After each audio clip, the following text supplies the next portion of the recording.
Hello and welcome to the interview with me, Tarun Nangia. And today we are going to discuss a book which is titled Reflective Reasoning, Finding Joy and Meaning in a World of Chaos. If you can see, this is the book, it's in my hand. And you can see the name of the author, it is Ravi Kumar Choklingam. And to talk about him, he is a psychiatrist and a public health scholar working for the which is the US Department of Veteran Affairs. And he has authored this book. We're going to talk to him what is this book all about, what are the challenges of mental health in a country like India, and how do we go on from here. And also, we'll try to understand this subject from him a little more than what we know now. Good to see you. Many Hello. Congratulations. Thank you. And thank you for your time. Thank you so much. Pleasure to be here. At the outset, if we see the title of your book again, I'm holding it up for my viewers. Finding Joy and Meaning in a World of Chaos. This is a thought after line. Can you speak about a minute about this? Sure. I think the name reflective reasoning itself is something that you would find as a recurrent theme in the book, because this book really is nudging the reader to internally reflect more. It is something that I feel we could do a lot more than we do right now. And again, I feel a lot of the answers that we seek in the world is lying within us. And in the fast-paced world that we are living in, where we are almost incentivized for speed, and we feel like we are always out of time, this whole notion of slowing down, and I give this metaphor of, imagine you're running inside a moving train, trying to look outside to appreciate the beauty that is outside is close to impossible. And the only way to do that is to slow down, or even sit still for a few minutes to kind of explore and rejoice the world around you. That's sort of the notion that I had when I started writing. I also want to quote Ernest Hemingway, who said that life breaks everyone into many pieces, but some are stronger at the broken parts. It is something that stuck with me when I started writing this book, where how can we find joy despite the predicament we are in? Because joy to me is unconditional. Happiness is usually attributed to a state of being, whether I have a job that I want or a car that I have, but joy is largely unconditional. And how can we pursue joy as a goal and find meaning in what we do, so that when we leave behind this world, we leave it at a better place than we found it, despite all the chaos and the predicament we are in. That's sort of the overarching idea behind writing this book. So I in fact saw that there are interestingly titled chapters, and all chapters are, a couple of pages long, which is, titled like Healing to the Core. I see Purposeful, Problems, Identity. Now, let me take the largest common denominator in India, the youth of India. Correct. I'm talking of people between the ages of 25 and 45. This is the ages where India has a lot of single people, men and women who are not married. And in the end, settling down itself is a very tough proposition for them. What are the changes that occur in these years, and what kind of stress people who are making a career and settling down both go through? If you can share a few anecdotes or few insights with us on this. Sure. I mean, I think one of the things that I will start off talking about is identity, because since that's one of the chapters. So identity is something that we form very early in our life. It is what really formalizes a sense of self. In fact, Erik Erikson, who kind of coined the different stages of psychosexual or development, has something called identity versus role confusion as one of the phases between around age 12 and 20 years of age. That's when everyone forms a strong sense of self. Now, if that strong sense of self is so important, that if it's not sort of healthy, or we call it an integrated identity, they can have a lot of role confusion, as they grow older. There is this cliche that when you have young, healthy children, they make healthy adults. It's really very true. So there are a lot of challenges that the young India faces, but we also have to look at it from the perspective of the larger global trend in terms of where life is moving at the pace at which it is moving. There's a lot of lifestyle related stress. If you look at the way children are, especially teenagers are growing in a very, very different world compared to where we grew up. There is a lot of peer pressure. The influence of social media is profound. To make sense of it all and still form a strong sense of identity is very challenging. And then if you look at how mental health has evolved, in a country like India where we don't have that many psychiatrists, we do not have that many psychologists. So the soundboard that young people need to sort of reflect in a non-judgmental environment is simply lacking. So now their only solace is coming from social media influencers who are talking about mental health, who has become the talking points. So we are in a flux in that sense. And that is another reason why I felt strongly about writing this, is to use as an internal reflective tool for a lot of these people who are looking for answers, because and I strongly believe that some of the most profound answers are lying within, and you can see that only if you make the journey within. One thing that I would want to know, that in India the average age of marrying has increased. Earlier people were marrying in their 20s, now even in their late 30s. And then even for men and women, settling down becomes a big problem, having lived alone. What is this challenge that our society is facing? I think this is not a problem that is germane to just India. I think it is a global problem. I think it is because we are seeing people who feel very empowered, people who are independent, people who have a strong focus on building their self. And I think that the natural consequence of that is what we are seeing in terms of older age at marriage or older age at having the first child.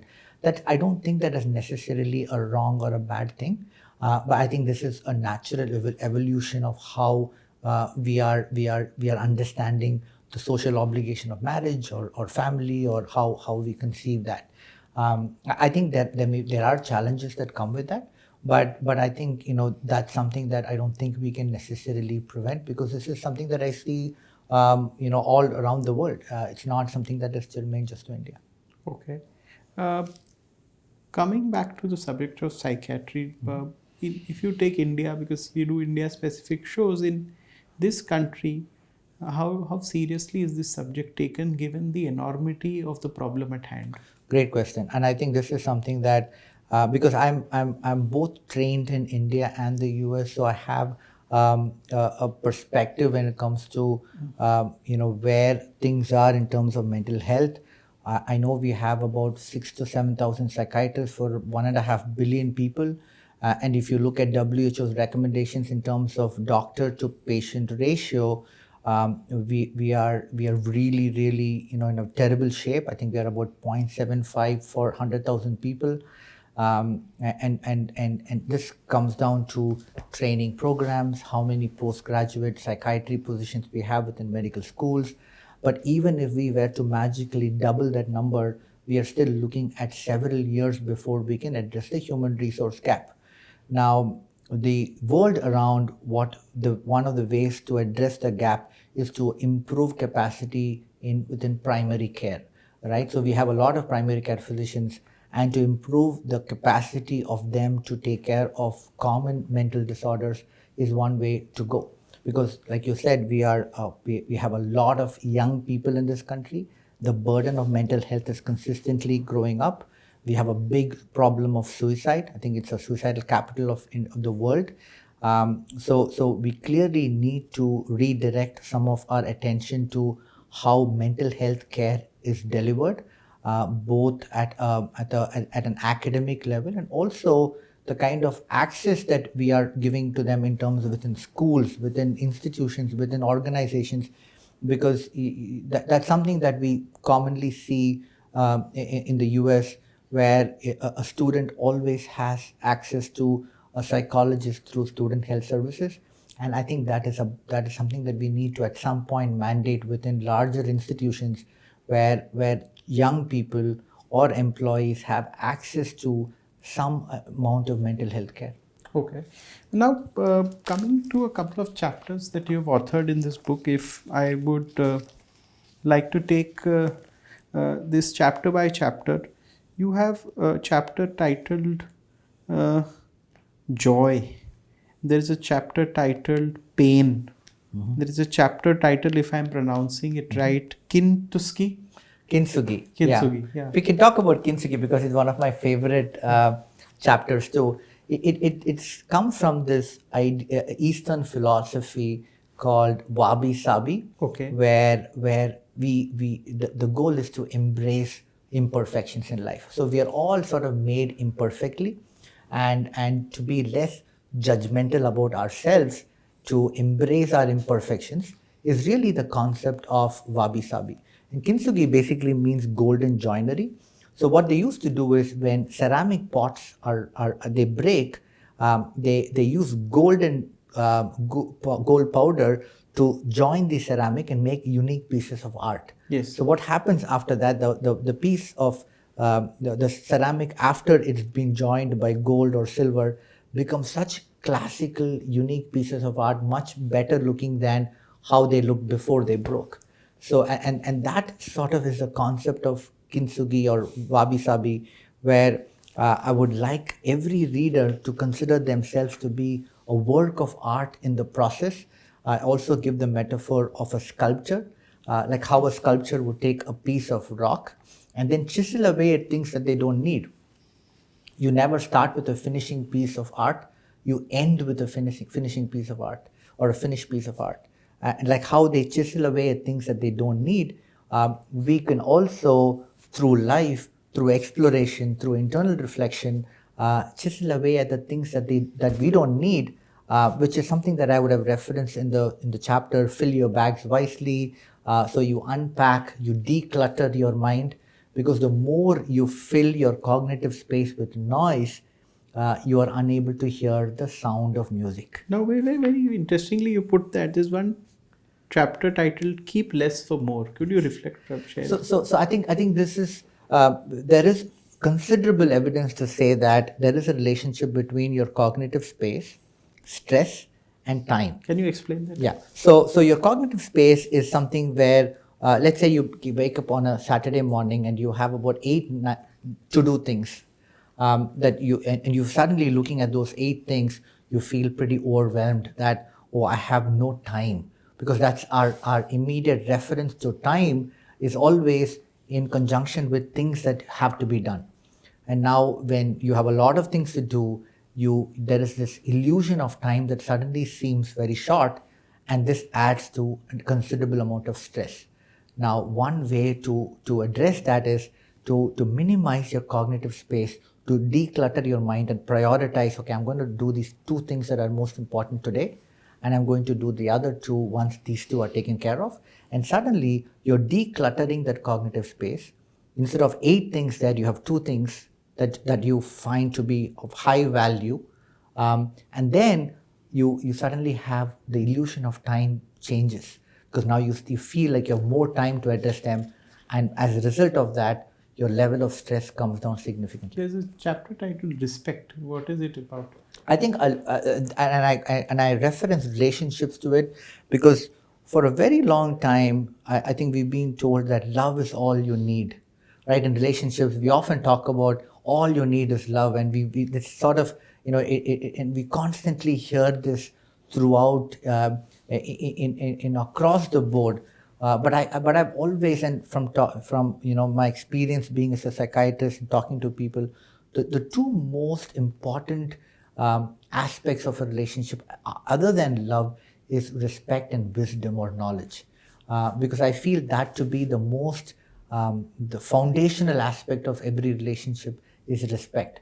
Because most people who end up separating, most people whose relationship sort of falls apart, it's despite having a lot of love, because there is a piece that is missing, and usually there is a lack of respect which just becomes pervasive over time. And that's one of the things that I've sort of tried to explicitly talk about, is how it's so important for relationships to hold a strong value system in terms of respect. There's one thing, chapter title loss. What this is about? No, I think loss is something that we form a lot of attachment to both things and people. Things and people. Both. Because we have material things that we attach to, but most importantly we are attached to people in our life. But like Marcus Aurelius said, life is a catalogue of uncertainties crowned by the sole certainty of death.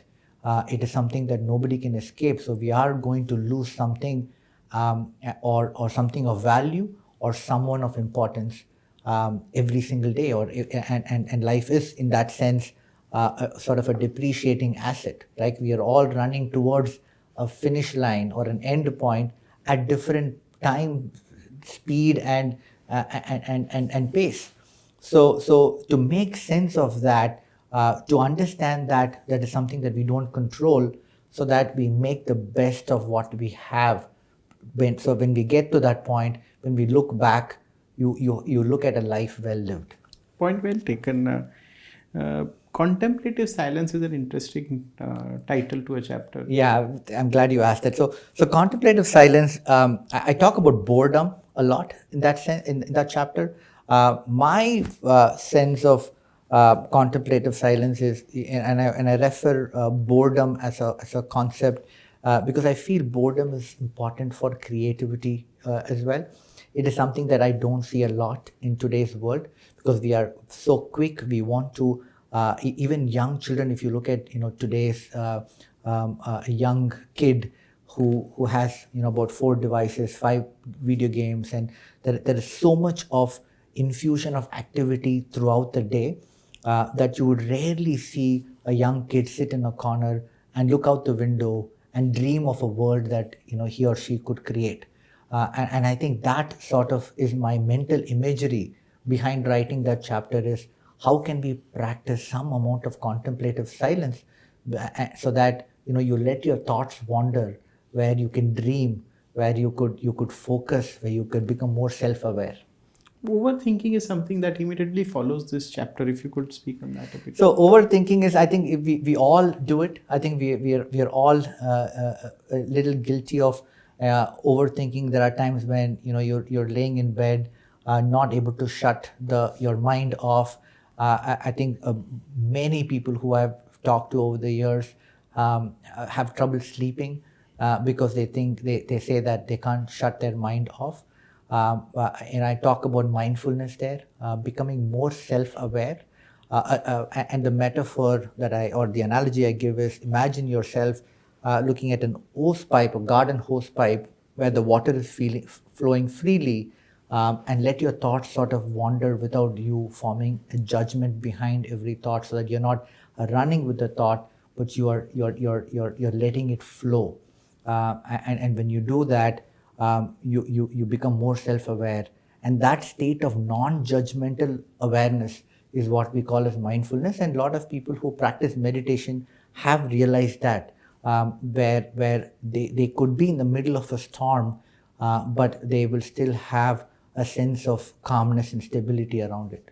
Very interesting you put it that way. There is something called a title, interesting title, Soulmates. What is this about? Great question. So I think soulmates, when I wrote it, there is a lot of emphasis on marital relationships. When we talk about relationships, we talk about marital relationships a lot, but I feel there is a lot of value in a lot of dyadic relationships that we have in our life. You could have a best friend who you could go for a walk with, and in that space, that person could be a soulmate, or could be a very important cog in the wheel of your life. You could have some very important critical dyadic relationships. You could have a nice mentor, a good teacher you learn from, and then you create a lot of value around these, and then you nurture and protect them, and you grow. Because what happens with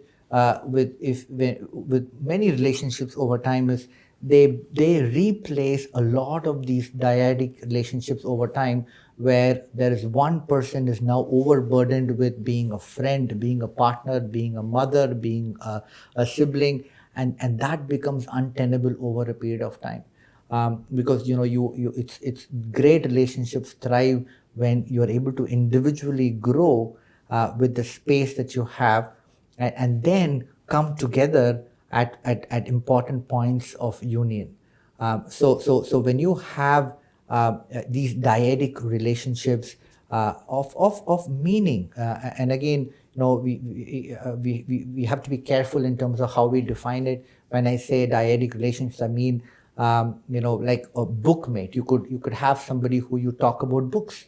You could have someone who you could go for a walk with, but you don't want to not pay attention to these important pieces, because this makes you complete. Okay, point very well taken. Words is a chapter which what is words?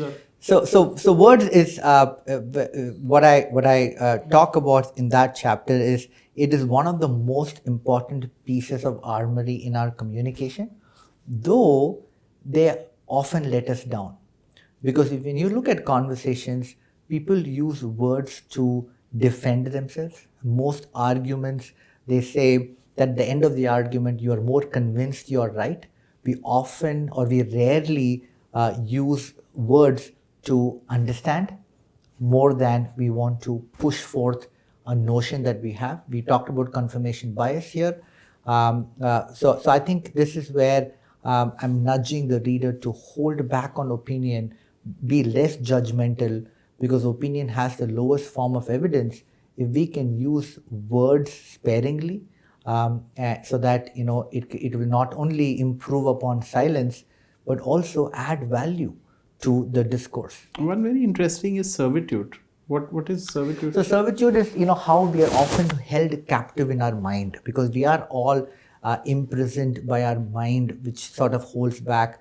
I touch upon this notion called learned helplessness, where if we are in a state of helplessness over a period of time, even if there is an avenue for freedom, we don't take it, because we identify ourselves with that sort of notion of helplessness. And I think, and what I refer there is, one of the first things that has to happen is unshackling your mind. We have to feel free before we can actually exercise our freedom. There's one very interesting chapter which is titled Distance in Relationship in your book, which a lot of youth may be interested to know about. Yes, in fact, my nephew, who is one of my favorite people in this world, that's his favorite chapter, and he was talking to me about it the other day. Because here I talk about the importance of space and distance in relationships, because and I give the analogy I give is the guitar strings. They don't touch each other, but they join to give sweet music.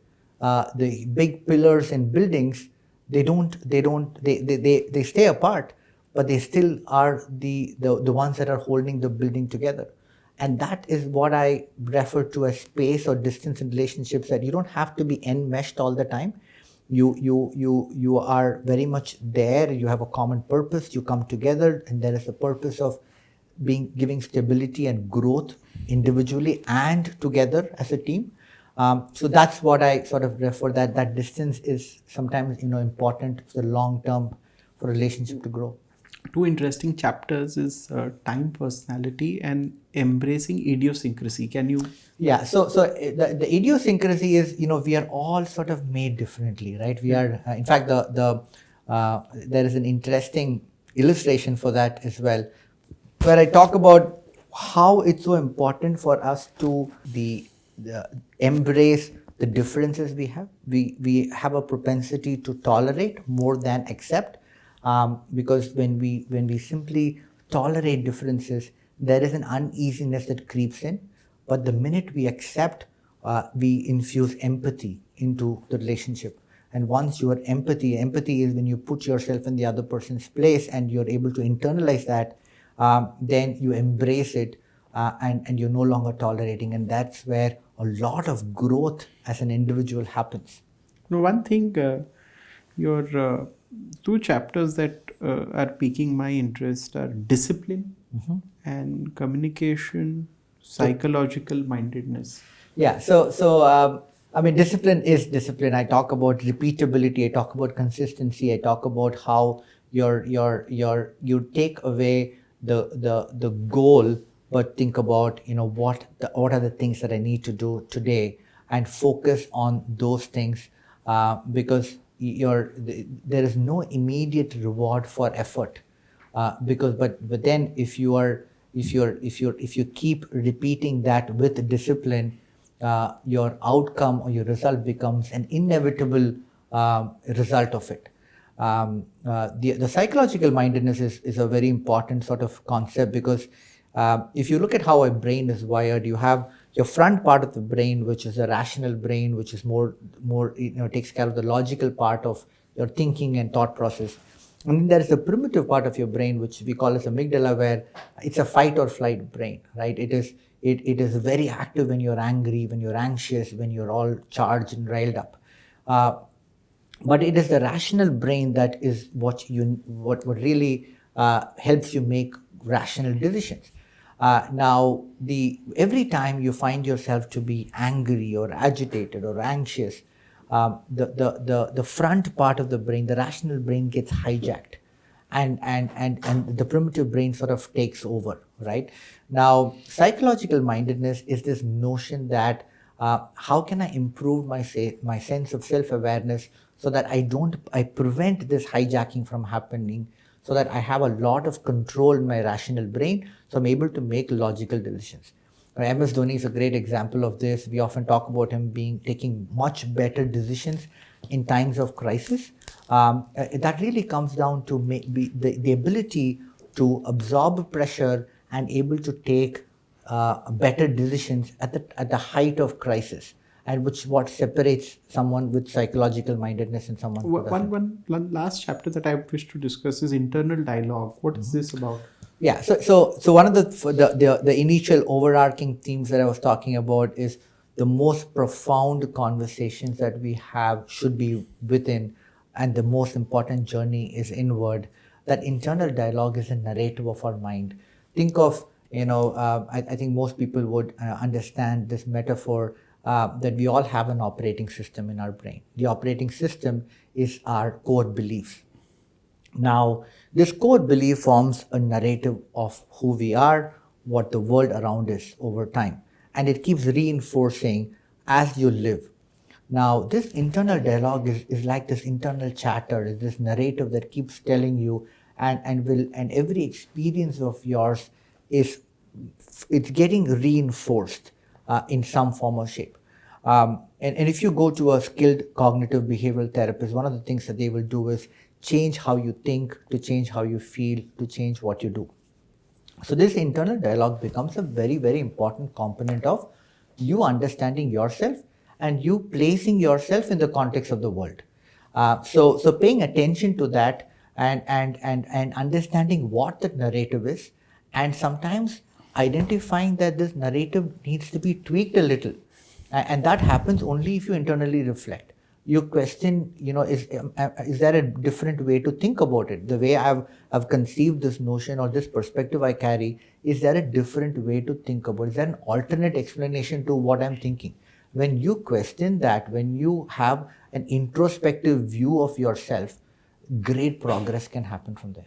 Yeah, it was a pleasure talking to you today on this program. In fact, we would like to do a much detailed show with you on detailed issues that a lot of people are facing in India all over. And I think it will be an enjoyable experience. This was pretty enlightening for all of us. And for all you viewers, if you want to know more about this is the title of the book, Reflective Reasoning, Finding Joy and Meaning in a World of Chaos. Go and pick up your copy. Thank you for your time. And thank you for joining us today. Such a pleasure. Thanks a lot. Thank you.